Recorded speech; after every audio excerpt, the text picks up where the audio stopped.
प्रिय विद्यार्थियों, जीव विज्ञान की ऑनलाइन शिक्षण कक्षा में आपका स्वागत है। विद्यार्थियों, पिछले दिन हम लोगों ने जीवों में जनन के अंतर्गत वर्धी जनन और अलैंगिक जनन के बारे में अध्ययन किया था। आज हम आपको जीवों में लैंगिक जनन और उसकी क्रियाविधि के बारे में पढ़ाएंगे।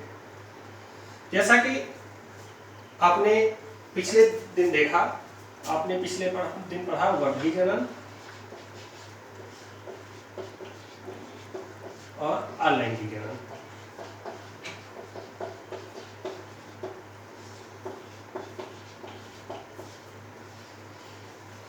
इन दोनों ही प्रकार के जनन में, जनन की इन दोनों विधियों में आपने देखा कि जनन के लिए एक ही मात्र जीव की जरूरत है, अर्थात इनमें नर और मादा दो कंपेटिबल स्ट्रेन्स या दो प्रकार के जननांगों के बनने की आवश्यकता नहीं होती है। दूसरी चीज, इसमें निषेचन और निषेचन से पहले युग्मक जनन नहीं होता। तो दो मुख्य बातें इसमें, एक तो इसमें एक ही जीव से नई संतानें बन जाती हैं, दो कंपेटिबल स्ट्रेन्स या दो कंपेटिबल जननांगों की जरूरत नहीं होती है, और दूसरी चीज इसमें निषेचन जैसी प्रक्रिया नहीं होती है, न युग्मक बनते हैं न युग्मकों का निषेचन होता है।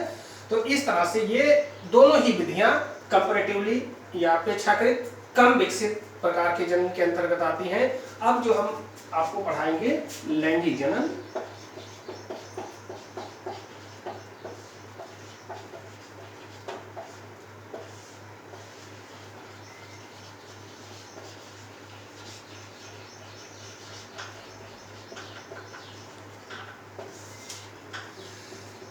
लैंगिक जनन जीवों में पाया जाने वाला विकसित और जटिल प्रकार का जनन होता है। यह कुछ निम्न कोटि के जीवों में तथा अधिकांश उच्च कोटि के जीवों यथा जंतुओं और पौधों दोनों में पाया जाता है। लैंगिक जनन वह जनन की वह विधि होती है जिसमें जीव शरीर पर वृद्धि और विकास होने के पश्चात, अर्थात जब जीव वयस्क हो जाता है तो जीव के वयस्क अवस्था आने पर उसमें जननांगों का विकास होता है। जननांगों का विकास होता है। ये जननांग पूरक होते हैं, मतलब इसमें दो तरीके के जननांग बनते हैं जिन्हें गैमेटेंजिया कहते हैं। यह गैमेटेंजिया दो प्रकार के होंगे, नर जननांग या मेल गैमेटेंजिया और मादा जननांग या फीमेल गैमेटेंजिया।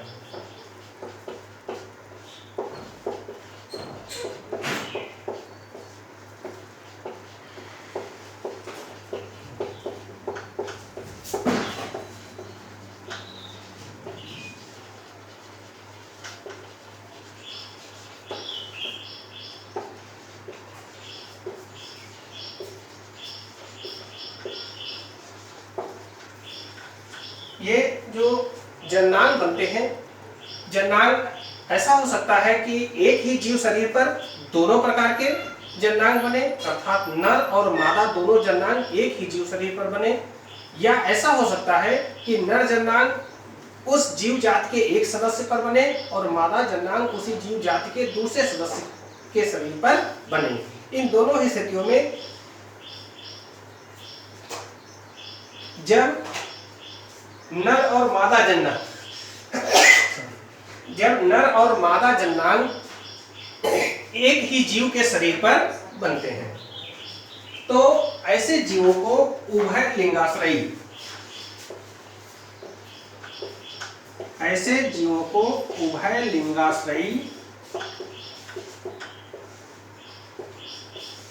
या हर्माफ्रोडाइट कहा जाता है।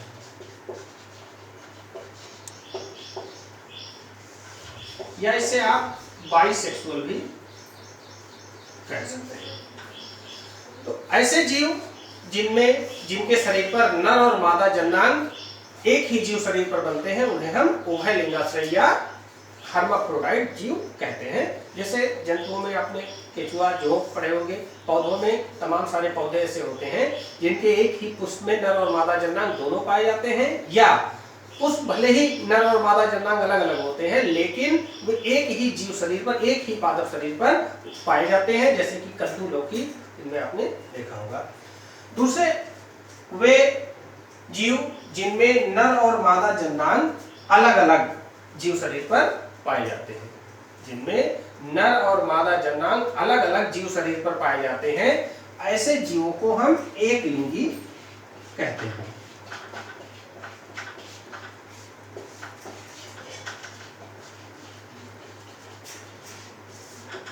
जैसे मानव सहित अन्य स्तनधारी तमाम सारे जंतु, पपीते के पौधे को आपने देखा होगा, पपीते के पौधे में नर पुष्प दूसरे पौधे पर खिलते हैं और मादा पुष्प दूसरे पौधे पर खिलते हैं। तो ऐसे पौधे या जीवों को, जंतुओं को हम एक लिंगी जंतु कहते हैं। तो पहली बात हमने क्या देखी इसमें लैंगिक जनन में, कि इसमें मेल और फीमेल दो कॉम्पिटेबल टाइप के या दो एक दूसरे के पूरक जननांग जीवों में बनते हैं जनन के लिए।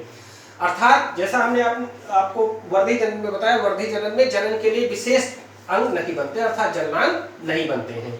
दूसरे आपको अलैंगिक जनन में हमने बताया कि जनन के समय विशेष संरचनाएं तो बनती हैं, लेकिन वहां में जो संरचनाएं होती हैं वो दो कॉम्पिटेबल टाइप की नहीं होती हैं, अर्थात उनमें नर और मादा जैसी अलग अलग कार्यकी के आधार पर अलग अलग संरचनाएं नहीं बनती है। बनेंगी वहां संरचना, लेकिन वे संरचनाएं एक ही प्रकार की होंगी, उनमें ये विभेद नहीं होगा कि वो नर है या मादा है। जबकि ये तीसरे प्रकार का या सबसे विकसित प्रकार का जो लैंगिक जनन है, इसमें आपने क्या देखा, इसमें 2 टाइप्स के कॉम्पिटेबल स्ट्रेंस बनते हैं। ये कॉम्पिटेबल स्ट्रेंस के आधार पर ही इनमें नर और मादा जननांग बन जाते हैं। ये अगर नर और मादा जननांग एक ही पादप शरीर या जंतु शरीर के पर स्थित है तो इसे हम उभयलिंगाश्रयी कह देंगे। अगर नर और मादा जननांग इसके अलग अलग जंतु या पादप शरीर पर स्थित होंगे तो इसे हम यूनिसेक्सुअल कह देंगे। ठीक, तो ये तो पहली बात हो गई, इनमें गैमेटेंजिया बनते हैं। अब ये जो गैमेटेंजिया बनते हैं,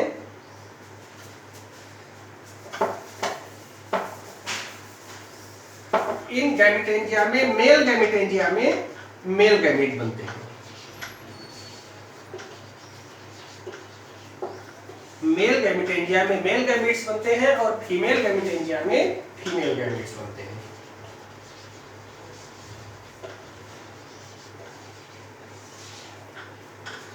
इन गैमेट्स के बनने के दौरान अधिकांश जीवों में, अधिकांश लैंगिक जनन करने वाले जीवों में जो गैमेटेंजिया या जननांगों से जब गैमेट या युग्मक बनने लगते हैं, इन युग्मकों के निर्माण के पहले यानी इस स्थान पर अर्धसूत्री विभाजन होता है। कुछ एक निम्न कोटि के जीवों में लैंगिक जनन में ये अर्धसूत्री विभाजन निषेचन के बाद जाइगोट में होता है, उसे जाइगोटिक मियोसिस कहते हैं। लेकिन अधिकांश लैंगिक जनन करने वाले जीवों में ये अर्धसूत्री विभाजन इन्हीं गैमेटेंजिया में, जो जननांग है, जननांगों की जननी कोशिकाओं में अर्धसूत्री विभाजन के परिणाम स्वरूप ये 2N सेल्स जो होती हैं, ये गैमीट के रूप में जब बनती हैं तो ये हैप्लॉइड रह जाती हैं। यानी जीवों में लैंगिक जनन के दौरान उनके जननांगों में जो जननी कोशिकाएं हैं, इन जननी कोशिकाओं में अर्धसूत्री विभाजन होता है। इस अर्धसूत्री विभाजन के परिणाम स्वरूप अगुणित युग्मकों का निर्माण होता है। नर जननांगों में बनने वाले अगुणित युग्मकों को नर युग्मक या मेल गैमेट्स कहा जाता है, और मादा जननांगों में बनने वाले अगुणित युग्मकों को मादा गैमेट्स, मादा युग्मक या फीमेल गैमेट्स कहा जाता है। जनरली फीमेल गैमेट्स को ओवा से रिप्रेजेंट किया जाता है और मेल गैमेट्स को एनिमल्स में इन्हें स्पर्म नाम दे दिया जाता है और प्लांट्स में इन्हें एंथेरोजोइट्स कहा जाता है।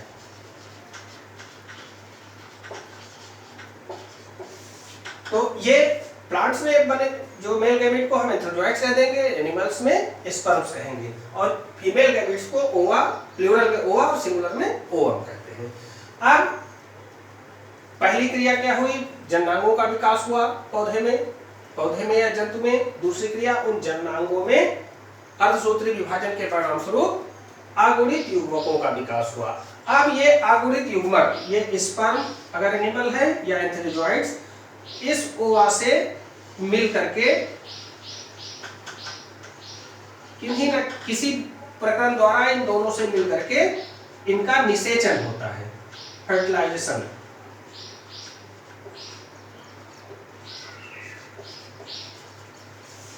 या निषेचन। अब तीसरी क्रिया क्या हुई? युग्मकों का विकास हुआ। सबसे पहला जननांगों का विकास हुआ, फिर जननांगों में युग्मकों का विकास हुआ। फिर ये युग्मक, प्रायः मादा युग्मक अपने ही गैमेटेंजियम में स्टेबल रहता है और नर युग्मक निकल करके वहां से आकर के इससे मिलता है। इस नर और मादा युग्मक के संयुग्मन को ही निषेचन कहते हैं। यह लैंगिक जनन की अनिवार्य प्रक्रिया है, अर्थात लैंगिक जनन में नर और मादा युग्मकों का संयुग्मन अनिवार्य रूप से होगा और इस संयुग्मन के पश्चात जो संरचना बनती है, इस संरचना को जाइगोट कहा जाता है। ये जाइगोट बन जाता है। अब ये जाइगोट पुनः द्विगुणित हो जाता है। क्यों? क्योंकि n मेल गैमीट और n फीमेल गैमीट, ये दोनों मिल करके फिर से द्विगुणित 2n संरचना बना लेते हैं और अब इस द्विगुणित संरचना से ही भ्रूण का विकास होता है और यही भ्रूण आगे चलकर नई संतति के रूप में विकसित हो जाता है। तो इस तरह हमने देखा, ये इसमें तीन मुख्य प्रक्रिया, जननांगों का विकास, जननांगों में युग्मकों का विकास, युग्मक अगुणित होते हैं, इन अगुणित युग्मकों के निर्माण के लिए अर्धसूत्री विभाजन होता है। अर्धसूत्री विभाजन के परिणाम स्वरूप अगुणित युग्मक बनते हैं, फिर इन अगुणित युग्मकों का संयुग्मन होता है। इस क्रिया को निषेचन कहते हैं। निषेचन में दो प्रमुख घटनाएं होती हैं। निषेचन में दो प्रमुख घटनाएं होती हैं।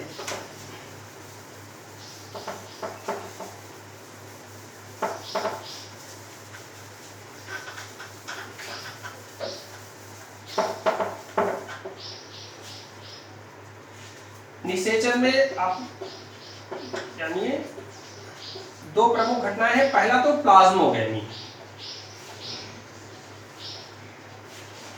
पहली घटना निषेचन में होती है प्लाज्मोगैमी। प्लाज्मोगैमी वह क्रिया है जिसके अंतर्गत युग्मकों के साइटोप्लाज्म का संयुग्मन होता है, अर्थात जब उसका साइटोप्लाज्म नर युग्मक का और मादा युग्मक का साइटोप्लाज्म मिलता है, दोनों युग्मक फिजिकली एक दूसरे से जब संयुग्मित होते हैं तो इस घटना को प्लाज्मोगैमी कहते हैं। फिर जब प्लाज्मोगैमी हो जाती है तो प्लाज्मोगैमी के बाद युग्मकों के केंद्रकों का मिलन होता है, या उसमें जो नर युग्मक का जो केंद्रक है और जो मादा युग्मक का केंद्रक है, वो केंद्रक एक दूसरे से जुड़ते हैं। इस घटना को कैरियोगैमी कहा जाता है।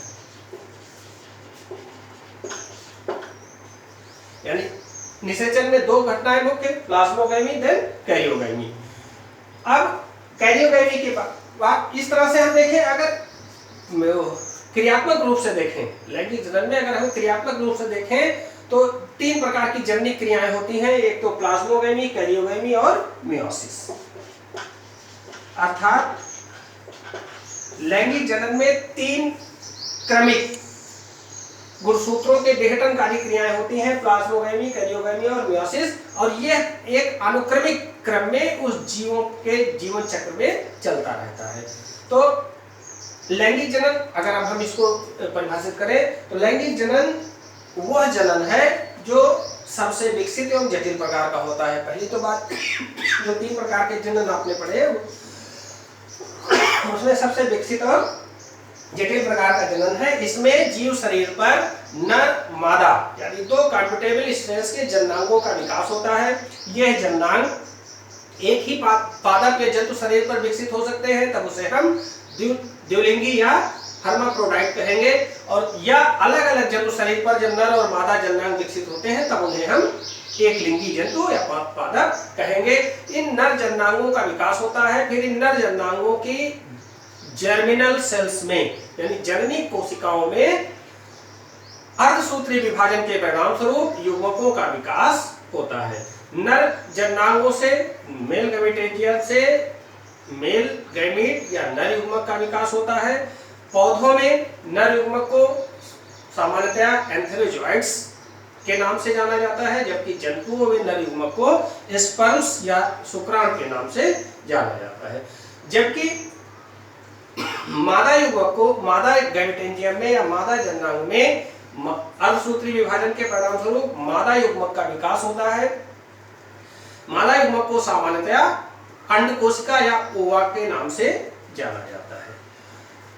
अधिकांश जंतुओं और पौधों में अंड कोशिका एस्टेब्लिश होती है। अंड कोशिका अपने गैमेटेंजिया में या अपने जननांग में एस्टेब्लिश रहती है, वो बाहर नहीं निकलती है।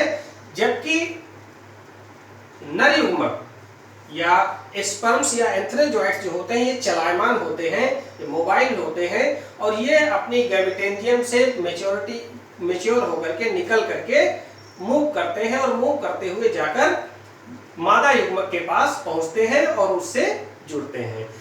अब इनमें जब नर और मादा युग्मक एक दूसरे से संयुग्मित होते हैं, ये क्रिया निषेचन या फर्टिलाइजेशन कहलाती है।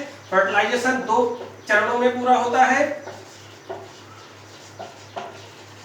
फर्टिलाइजेशन 2 चरणों में पूरा होता है, प्लाज्मोगैमी फिर कैरियोगैमी।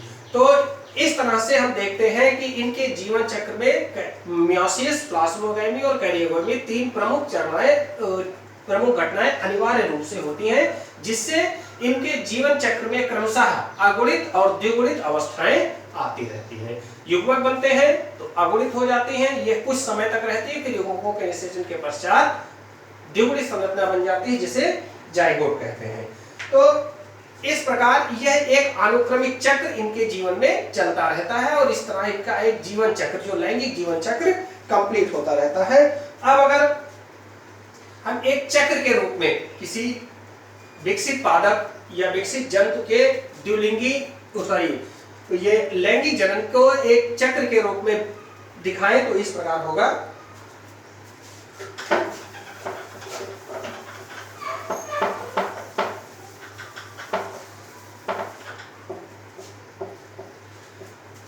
ये जीव वयस्क होता है, एडल्ट। अब इस एडल्ट में डेवलपमेंट ऑफ गैमेटेंजिया होगा, ये गैमेटेंजिया डेवलप होंगे इसमें।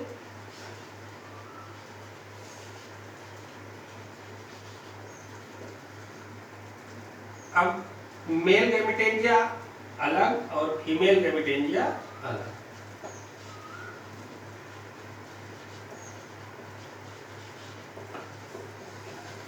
ये मेल एडल्ट बॉडी में गैमेटेंजिया बने, मेल गैमेटेंजिया और फीमेल गैमेटेंजिया। ये ऐसा हो सकता है कि एक ही जंतु शरीर पर या पादप शरीर पर हो या अलग अलग पादप शरीर पर हो। इन मेल और फीमेल दोनों गैमेटेंजिया में अब यहीं पर अर्धसूत्री विभाजन पाया जाता है। अर्धसूत्री विभाजन होगा और अर्धसूत्री विभाजन के परिणाम स्वरूप इसमें अगुणित मेल गैमीट्स और फीमेल गैमीट्स बनेंगे।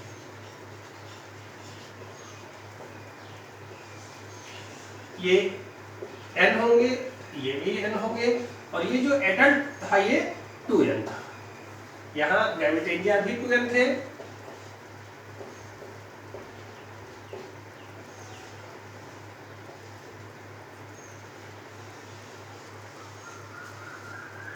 ये मेल गैमीट और फीमेल गैमीट बन गए। मेल गैमीट को आप स्पर्म्स या एंथेरिजोइड्स कह सकते हैं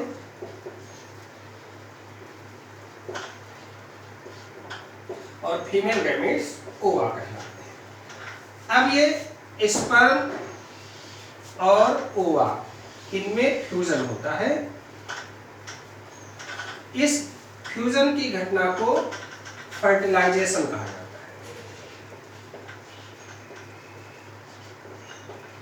ये फर्टिलाइजेशन हो गया। फर्टिलाइजेशन के परिणाम स्वरूप ये एन ओवा और एन एंथ्रोजोइड ये दोनों मिल करके इन्होंने द्विगुणित संरचना बना ली और इस द्विगुणित संरचना को जाइगोट कहते हैं। ये जाइगोट बन गया।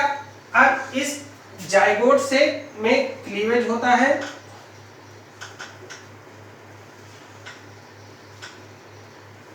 और क्लीवेज के परिणाम स्वरूप ये मल्टी सेलुलर एम्ब्रियो में विकसित हो जाता है। ये बन गया एम्ब्रियो। फिर इस एम्ब्रियो का विकास होता है और एम्ब्रियो से नियोनेटल बन जाता है। नवनिर्मित जीव, चाहे नवजात जंतु है तो जंतु हो जाएगा, और नवजात या नियोनेटल प्लांट। ये नवनिर्मित जीव बना, फिर इसमें ग्रोथ होती है, ग्रोथ होकर के ये एडल्ट बन जाता है। तो इस तरह से यह पूरा चक्र, इनका जीवन चक्र कंप्लीट होता है। इसमें हम देखें कि एडल्ट से लेकर के यहां तक का ये केवल इतना भाग इसका, गैमीट्स बनने से लेकर के यहां तक, निषेचन तक, इस अवस्था में इसमें जो गुणसूत्रों की संख्या n रहती है, इसको गैमेटोफिटिक फेज कहा जाता है।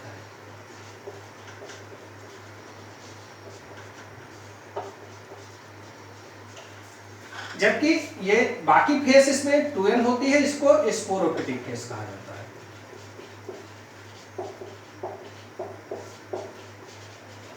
इस तरह हम ये देखते हैं कि लैंगिक जनन चक्र में, ये पूरा जो आपको दिखाया गया ये लैंगिक जनन चक्र है। लैंगिक जनन चक्र में दो प्रवस्थाएं एक के बाद एक उनके जीवन चक्र में आती रहती हैं, अनुक्रमिक तरीके से आती रहती हैं। द्विगुणित अवस्था और अगुणित अवस्था। द्विगुणित अवस्था को स्पोरोफिटिक फेज या बीजाणुविद अवस्था कहते हैं, और अगुणित अवस्था को गैमेटोफिटिक फेज या युग्मकोद्भिद अवस्था कहते हैं। तो इस तरह से लैंगिक जनन करने वाले जीवों में युग्मकोद्भिद या गैमेटोफिटिक फेज और बीजाणुविद या स्पोरोफिटिक फेज दोनों एक के बाद एक आती रहती हैं। इस घटना को अल्टरनेशन ऑफ जनरेशन कहा जाता है।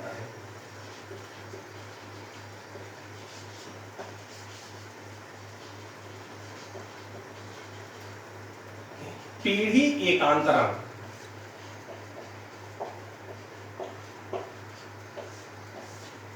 पीढ़ी एकांतरण अलग से क्वेश्चन आ जाता है कभी कभार शॉर्ट क्वेश्चन में। तो पीढ़ी एकांतरण क्या है?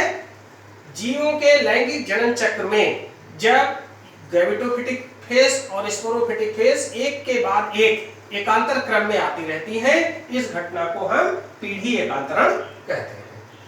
तो इस तरह से ये जीवों का ये लैंगिक जनन चक्र पूरा होता है। तो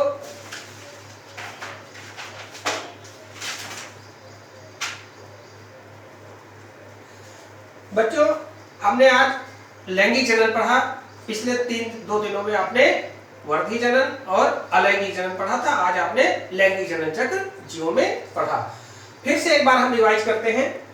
लैंगिक जनन वह जनन है जिसमें नर और मादा दो प्रकार के कंपेटेबल स्ट्रेन्स के जननांग बनते हैं। ये जननांग एक ही जीव शरीर पर हो सकते हैं या अलग अलग जीव शरीरों पर विकसित होते हैं। फिर इन जननांगों में क्रमशः नर जननांग में नर युग्मकों का विकास होता है और मादा जननांगों में मादा युग्मक का विकास होता है। इन दोनों ही युग्मकों के विकास के पहले इनमें अर्धसूत्री विभाजन होता है, जिसके कारण बनने वाले युग्मक आगुणित हो जाते हैं। अब इन आगुणित युग्मकों में निषेचन की क्रिया होती है। निषेचन 2 चरणों में पूरा होता है, प्लाज्मोगैमी और कैरियोगैमी। प्लाज्मोगैमी वो क्रिया है जिसमें गैमीट्स या युग्मक फिजिकली एक दूसरे से फ्यूज करते हैं, फिजिकली मिलते हैं, उनका साइटोप्लाज्म फ्यूज करता है। जबकि कैरियोगैमी वह प्रक्रिया है जिसमें नर और मादा युग्मकों के केंद्रकों का मिलन होता है, केंद्रकों का संयुग्मन होता है। तो इस प्रकार निषेचन के परिणाम स्वरूप द्विगुणित जाइगोट का निर्माण हो जाता है। इस द्विगुणित जाइगोट में आगे क्लीवेज होकर के बहुकोश की भ्रूण बनता है और इसी भ्रूण के विकास के द्वारा नवजात जीव का निर्माण होता है। नवजात जीव जंतुओं में हो सकता है, पौधों में न्यूनेटल प्लांट हो सकता है। फिर इसमें वृद्धि और विकास होता है। एक स्पोरोफिटिक वृद्धि और विकास होकर के स्पोरोफाइट बनाता है। ये फिर वयस्क में परिवर्तित हो जाता है और फिर वयस्क में पुनः जननांगों का विकास प्रारंभ हो जाता है। तो इस तरह से ये लैंगिक जनन चक्र चलता रहता है। जैसा कि आपने वर्धी जनन में पढ़ा, इसमें एक ही जीव की जरूरत, जननांगों का विकास नहीं होता है। तीसरी चीज, इनमें अर्धसूत्री विभाजन, प्लाज्मोगैमी, कैरियोगैमी या निषेचन की घटनाएं नहीं होती है। यह सबसे सरल प्रकार का जनन है जो मुख्यतः निम्न कोटि के जीवों में तथा कुछ उच्च कोटि के जीवों में पाया जाता है। वर्धी जनन हो गया। अलैंगिक जनन अपेक्षाकृत वर्धी जनन से विकसित प्रकार का जनन है। यह कुछ निम्न कोटि के जंतुओं, जीवों और कुछ उच्च कोटि के जीवों में भी पाया जाता है। इसमें जनन के लिए विशेष संरचनाएं तो बनती हैं, लेकिन इन संरचनाओं में मेल और फीमेल या स्ट्रेन विभेद नहीं होता है। कारकीय विभेद इनमें नहीं होता है। इनमें जनन के लिए एक ही जीव पर्याप्त होता है, एक ही जीव शरीर पर्याप्त होता है। कॉम्पिटेबल स्ट्रेन्स बनने की जरूरत नहीं होती है। जबकि लैंगिक जनन में आपने पढ़ा, लैंगिक जनन मुख्यतः उच्च वर्गीय जंतुओं और पौधों में पाया जाता है। इसके अतिरिक्त निम्न कोटि के जीवों में भी लैंगिक जनन पाया जाता है, परंतु कुछ निम्न कोटि के जीवों में लैंगिक जनन की प्रक्रिया कुछ भिन्न होती है। कुछ में अर्धसूत्री विभाजन गैमेट बनने में होता है, जबकि कुछ में अर्धसूत्री विभाजन निषेचन के पश्चात होता है। उसे हम जाइगोटिक मियोसिस कहते हैं, स्पोरोटिक मियोसिस कहते हैं। जैसे ब्रायोफाइट्स में निषेचन के पश्चात अर्धसूत्री विभाजन होता है, जिससे स्पोर्स, अंकुरित स्पोर्स बनते हैं, उसे स्पोरोटिक मियोसिस कहते हैं। जबकि एक कोष की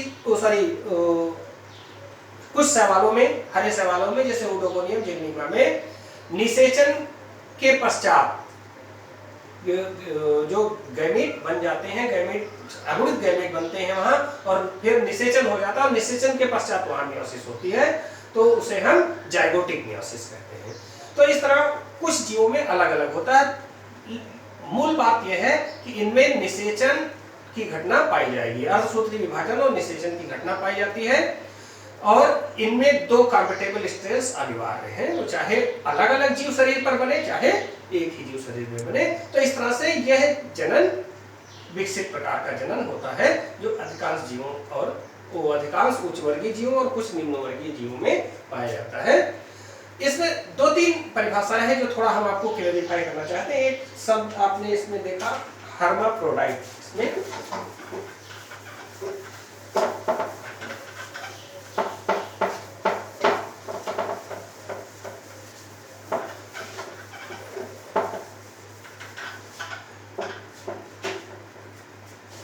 एक लिंगी जीव, पहले हम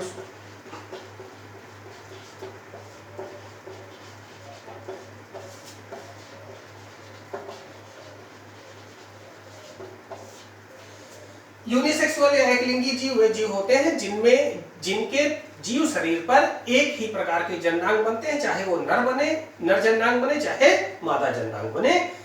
दूसरा, उनका कॉम्पिटेबल जननांग दूसरे जीव शरीर पर बनेगा, उसी जीव जाति के दूसरे सदस्य पर बनेगा। अर्थात ये जंतु या तो जंतु या नर जीव कहलाएंगे या तो मादा जीव कहलाएंगे। जैसे आपने केचुआ पढ़ा होगा, केचुआ जो होता है ये केचुआ नहीं, जैसे आपने देखा जितने स्तनधारी हैं, जो स्तनधारी जीव हैं, जंतु हैं, जिसमें मानव भी आता है, ये सभी एक लिंगी जंतु होते हैं। अर्थात इनमें नर और मादा अलग अलग जीव शरीरों पर पाए जाएंगे। तो ये हो गए यूनिसेक्सुअल। तमाम सारे प्लांट्स भी आपने पढ़े होंगे। इसमें एक लिंगी प्लांट्स में आप पपीते के पौधे को देखिए, इसमें मेल फ्लावर अलग प्लांट पर ओरिजिनेट होते हैं, जबकि फीमेल फ्लावर अलग प्लांट पर ओरिजिनेट होते हैं। तो दूसरे आप जानिए बाइसेक्सुअल या द्विलिंगी।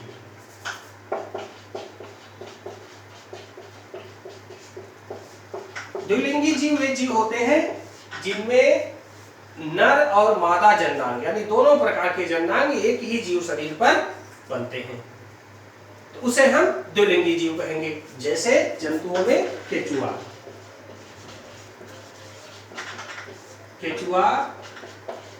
जोंका, ये जंतु द्विलिंगी होते हैं, इनमें नर जननांग और मादा जननांग एक ही जीव शरीर पर पाए जाते हैं। लेकिन पौधों के केस में द्विलिंगी में एक शब्द प्रयोग किया जाता है, हर्माफ्रोडाइट।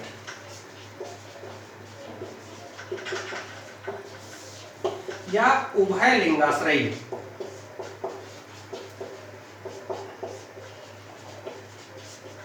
उभय लिंगाश्रयी हर्माफ्रोडाइट शब्द तब प्रयोग किया जाता है जब पुष्प नर और मादा पुष्प अलग अलग हों, नर और मादा पुष्प अलग अलग हों, लेकिन वे पुष्प एक ही पौधे पर विकसित होते हों। उदाहरण के लिए कद्दू, लौकी, खीरा, ये सब पौधे जो हैं इनमें नर और मादा पुष्प अलग अलग होते हैं, परंतु वे एक ही पादप शरीर पर विकसित होते हैं। ऐसे पौधों को आप हर्माफ्रोडाइट कह सकते हैं। कद्दू, लौकी। तो जबकि दूसरी तरफ कुछ ऐसे पौधे होते हैं जिनमें नर और मादा जन्नांग सेपरेट बनते हैं, उनमें नर और मादा जन्नांग अलग अलग बनते हैं, लेकिन वे एक ही पुष्प में पाए जाते हैं। नर और मादा दोनों प्रकार के जन्नांग जब एक ही पुष्प में पाए जाते हैं, तब ऐसे पुष्प को द्विलिंगी पुष्प या बाइसेक्सुअल फ्लावर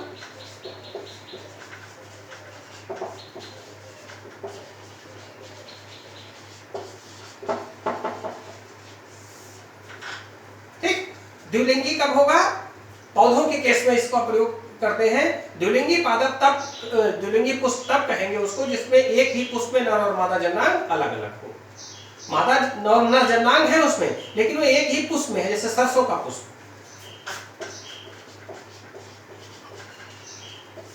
सरसों के पुष्प में नर और मादा दोनों जन्नांग एक में होते हैं। गुड़हल के पुष्प में आप देखिए,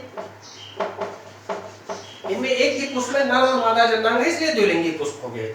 जबकि कद्दू, लौकी में क्या है? पुष्प अलग अलग है, एक मेल फ्लावर, एक फीमेल फ्लावर।